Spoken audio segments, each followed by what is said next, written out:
Hello guys, video thane kalo le ta tunrum gan video tur chu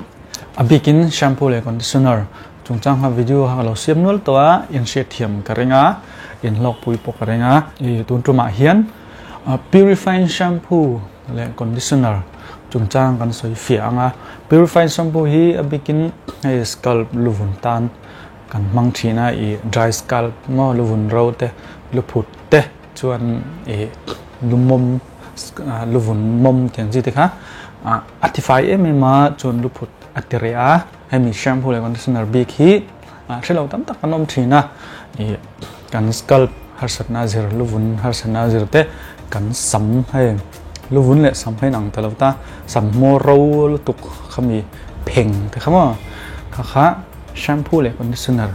isiat chiang na kha chuan man tur kha isa thenga I lei chak theidon ni chuan tam tak chu hei thelo nom thin ta ni mo nge kam manang eng shampoo nge thang mani in in siat thea chuwangin shampoo le conditioner big kha chu lo tangkai pui la lo lok pui nge ang chu chuan tuna lo tanang ole hei a video kan muang hian aqua pure purifying shampoo wela khanita chuan purifying hi clarifying shampoo ta pon kan soya deep cleansing shampoo emo point ming ane ni mo kan luvun ro le luphut le luvun mom kha atify chiang fek fok a atify tok le ni mo chuan luvun acne pimple sangte luvun bal shim shim le sammom bal shim shim kha atify a sam tau chak tur kha apui ni hriat tur poimo chu he shampoo hi mi zong zong ta na man tur ni lawa heng harsatna karon soi ho tan chau bi khan man tur ni a kar khata voi ni chau man tur ani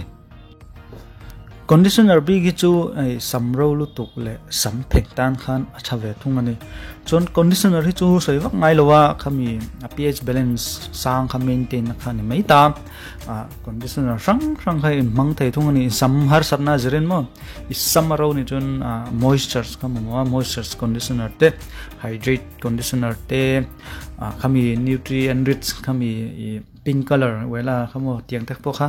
acha ma khang te po khai mang thei ni chon shampoo kha iluvun scalp ar satna zirin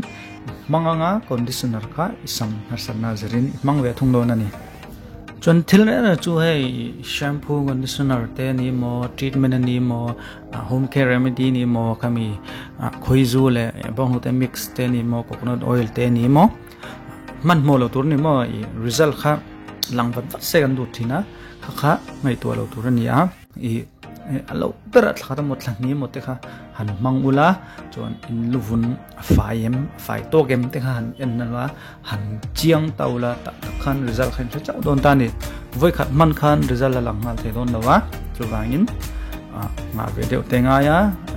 ti rei pe te kha ngai ve ni mo ole kha jong khan ni ta se tum video bia kha chuan next video kha ai tha kharon tile don ni mo next video khalo chang zen ola in lok pui ni chon khong in like le subscribe kum noti sak ola 10k shop kan nei huna khan giveaway ka ti to kha giveaway kan te trap to a hai tuna hian sangko le zanga borvel kan nei to a zanga borvel pa ngai to lawa tlemen lawan tlang le deu ta ola share na lama te khan mo status te insta te han lo share ta ulang chuan giveaway kha kan ti wat thei don ni chuan zavain bye bye